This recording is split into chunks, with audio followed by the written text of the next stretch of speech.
What's up, y'all, and welcome to Art Talk with Don. Don being me, obviously. If this is your first time here, thanks for showing up. If this is your however many time here, thanks for coming through again. I appreciate all the support I've been getting on the videos lately. I think last time I posted last week I said I was at 17. In like 3 weeks, we've gotten like 10 new subscribers. So I'm at 11. I'm at 28 now. So that's pretty dope, man. Shout out to y'all. Appreciate y'all. I've appreciated the messages, even like y'all arguing about Cardi in the comments of like one of the reels. That was kind of dope. So yeah, I really appreciate that. As far as this episode, I was like cycling through a couple different things I might have wanted to talk about because I don't know. I had a couple different options. I think the one that I want to talk about right now specifically is I think a lot of people are reaching, well, I know I have at least. I've reached a bit of a artist block to a certain extent, and this kind of connects to things I've talked about in the past. I think everything I talk about connects one way or another, or at least I try to make it so. But this one in particular is about how to create, how to come up with ideas so that you can create, I should say. Yeah, I noticed one thing that I think people struggle with is they're trying to find a way to stand out and be unique, and that's a beautiful bird. And I think people end up running into this space where they don't know what to do. And honestly, I think the thing that's helped me, and the thing I'm trying to keep in mind as I'm trying to get back into painting and creating and everything in between, is that honesty and whatever truth that you have to tell is sort of paramount. I think that when it comes to art, I look at art in every sense like a funhouse mirror. It's meant to reflect the world, but it's not meant to be a one-to-one of the world, you know? I think that the point of you as an artist is to give people something to think about, something to mill over, you know? And I think in order to do that, it takes a combination of life experience, learning, studying, and hearing other people's life experiences. It's a combination of those things that I think leads to a better understanding of what you want to talk about. You know, it's like that currency quote that I mentioned. What is that? 2 podcasts ago at this point, when I was talking to Darren, we was if you're gonna do something, let it be something that's true. If you're gonna tell a story, you might as well write a book. You know, create all of the fake characters and everything else that you want in it.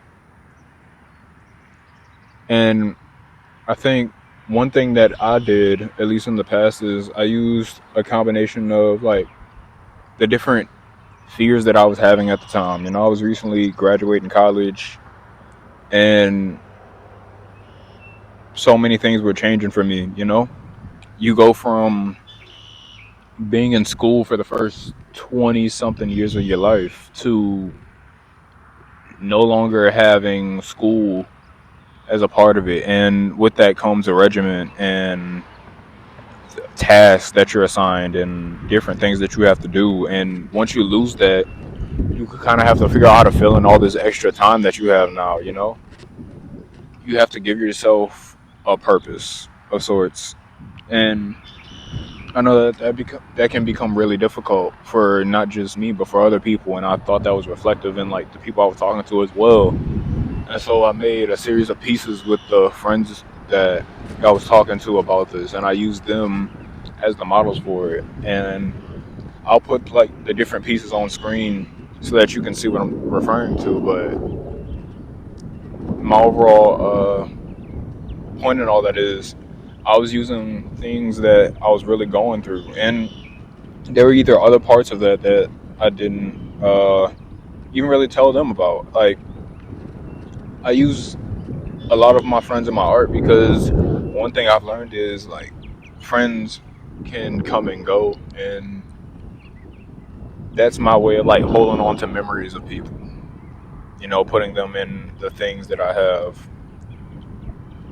If I hadn't put someone in it, it's probably because I don't think about losing them as soon or within the same context. Like family, I don't really put family in it. One, because I don't know. I think it's a bit personal for me still.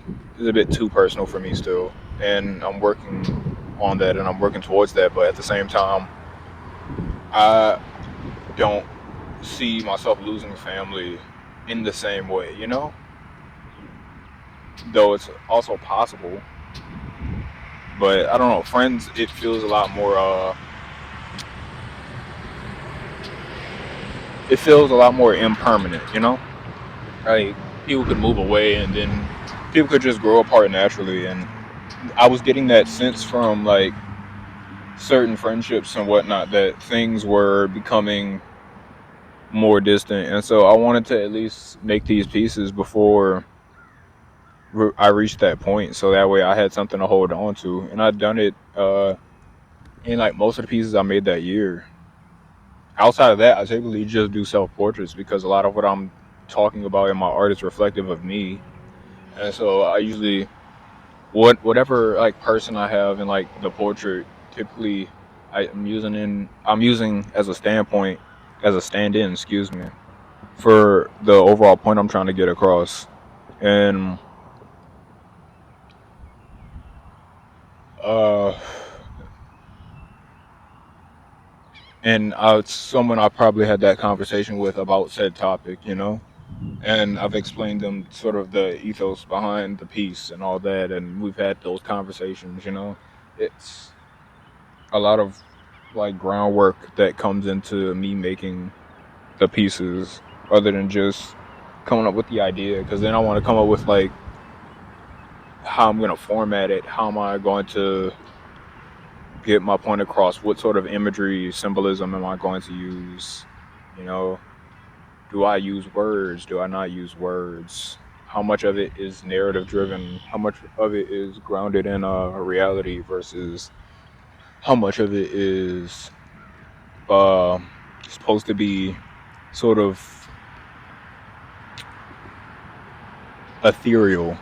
I have a lot of pieces where like the backgrounds aren't like things that you can recognize. They're like it's very abstract backgrounds. I typically mix in with like my portraiture, and like there's still an overall point to the background, but it's not something that's easily understandable.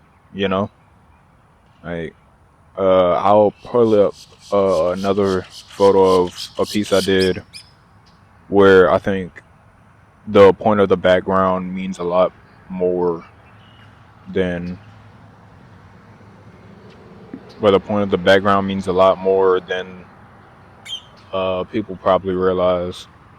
That one's a self portrait that I did, but yeah, I think one thing people seem to struggle with is figuring out what their voice is, and I think a big part of that is you figure out these things through experience and through like uh, trial and error.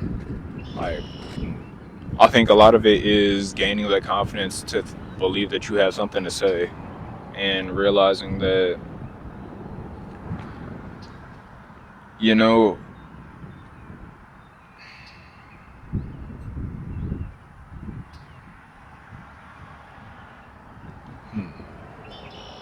I think a lot of people seem to lack the confidence to be able to get their point across half the time.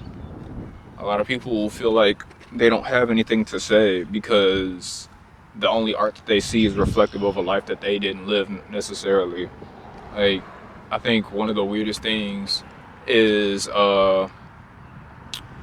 what's the one kid who was making music and he had that thing with Tyler, Ian, I think that was his name, Ian.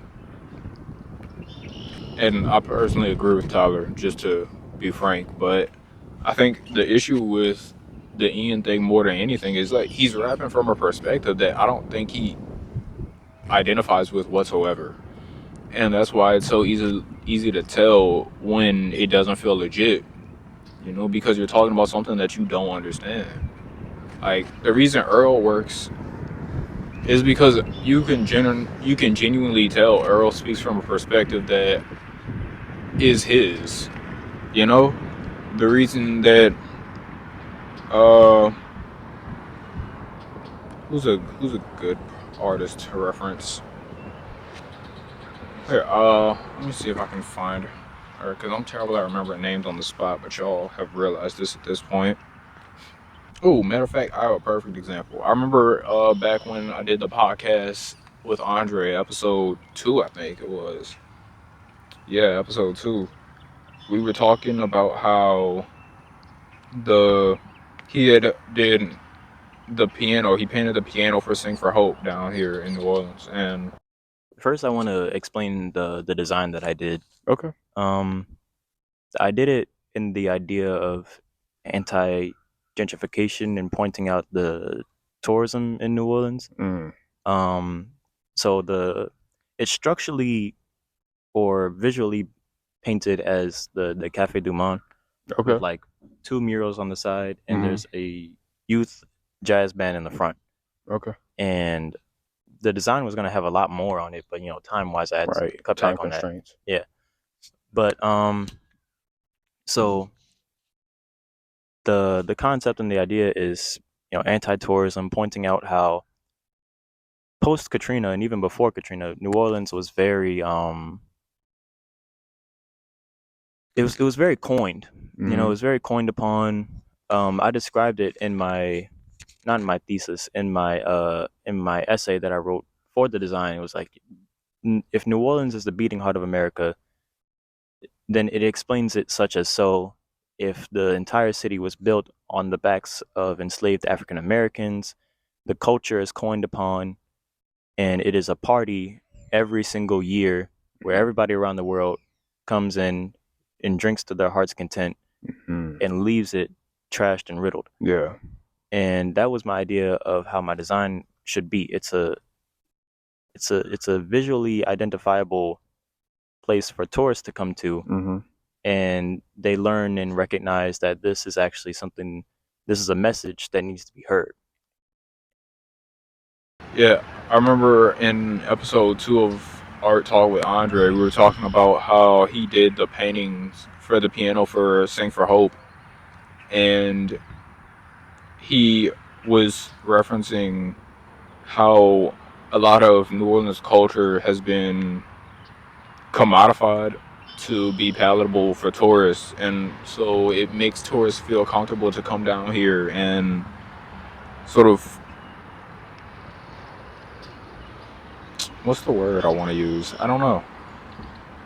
It's not releasing their inhibitions, because that feels a bit too kind to the things that they do while down here, but it feels like they're here to dump off their garbage in the city and then go home and live their peaceful life. The city has catered so much to tourists to the point where it kind of forsakes the people that live within it.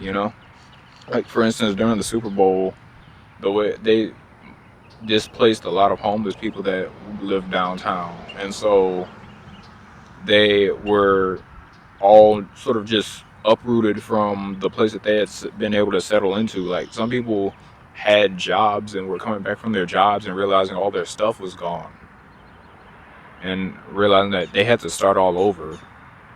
And you're probably wondering, like, how does someone without a home have to start over? Like, people still have things that they possess.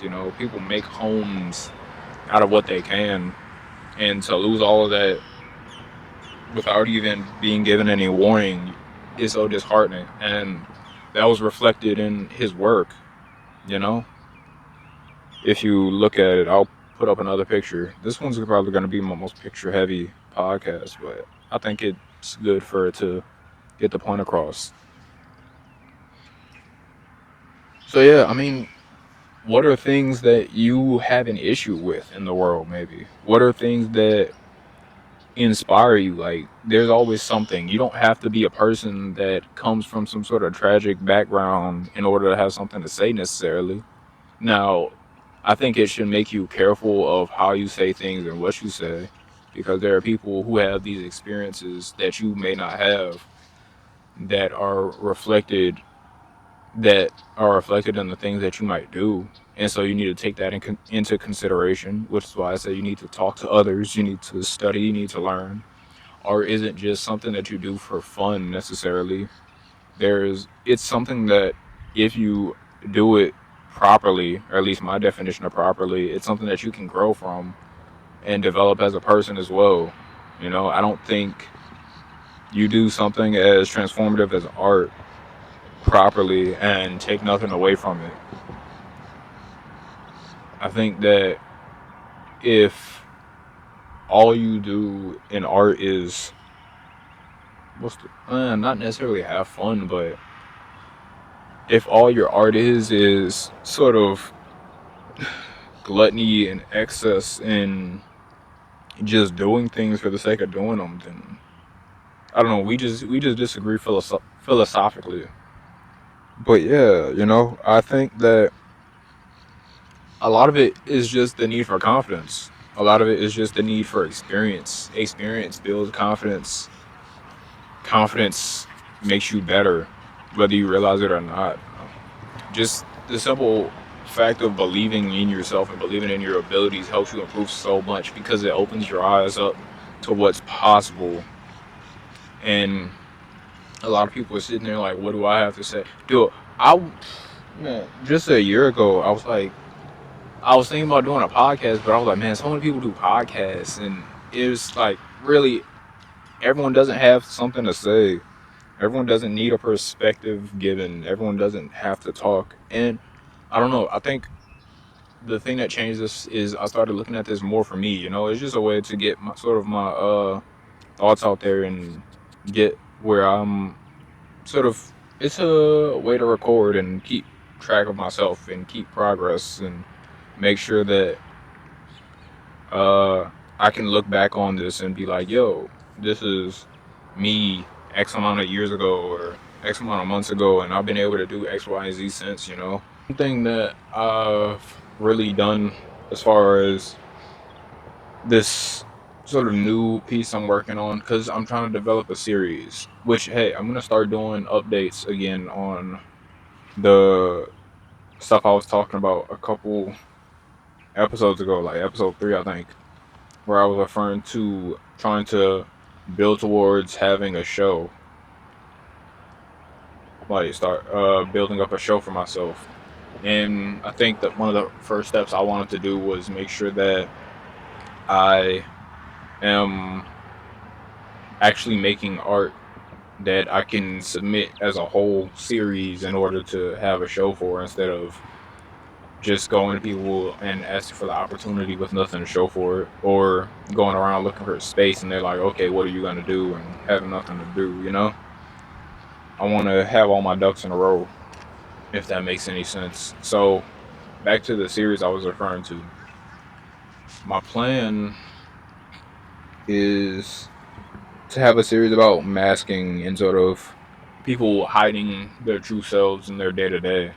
And I saw a series of paintings by this artist that reflected that made a, which is crazy because I was started working on it before I saw the series of art. It was actually a video by this guy who has a YouTube channel called The Canvas. It's a really good channel. He talks about a bunch of different pieces and gives like background and historical context to them and so on and so forth. It's really good. Y'all should check it out. But his most recent video was, hold on, let me see what the name of it was. It was basically about this artist who was doing art about the KKK, and hopefully that doesn't get this video demonetized. But well, this video isn't monetized anyway. What am I talking about? Well, I'm already thinking I'm making money off this. But it was this guy, and his art was about the KKK, and the way that he depicts them. Sean Grenier, the canvas. Yep.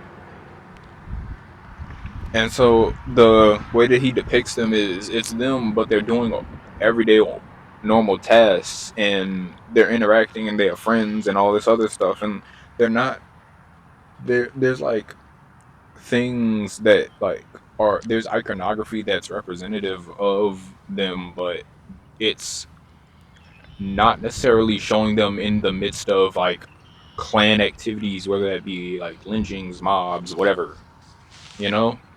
And the point of the art, the point of these pieces, because I don't think he made them as necessarily a series, but he like kept going back to these themes throughout time.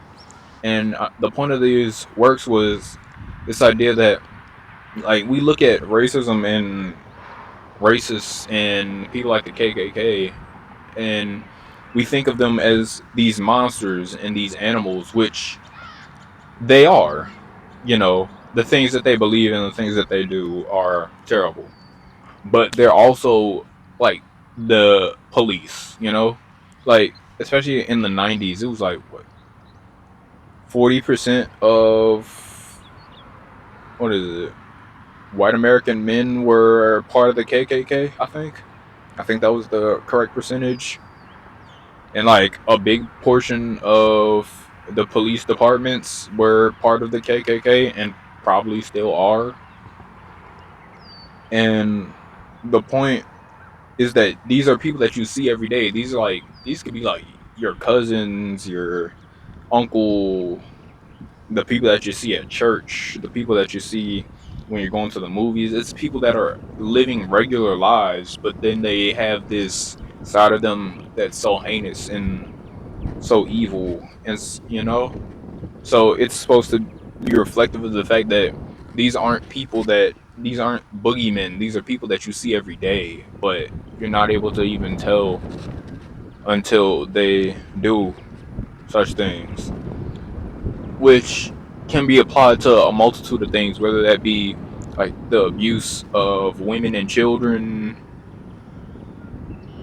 etc., etc., etc. You know, and my work isn't necessarily to that in that same vein, but it's in a similar vein where like people go around with these masks and these presentations of themselves which aren't necessarily their true selves.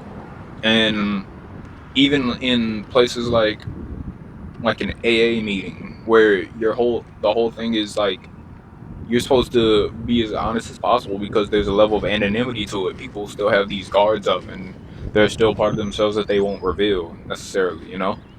Because people don't feel safe in these environments necessarily. And I'm coming from a place of knowing that there are parts of myself that I feel like you can't be entirely vulnerable with other people about, you know? And I think everyone's like that to a certain extent. It doesn't even have to be this very deep and dark secret. It's just like when I go to work, I don't talk much about like my personal life, and I think that that's perfectly fine because I view work as work and the personal as an entirely different thing, as I think most people do. But that's just like a small example of this larger thing that I think everyone experiences.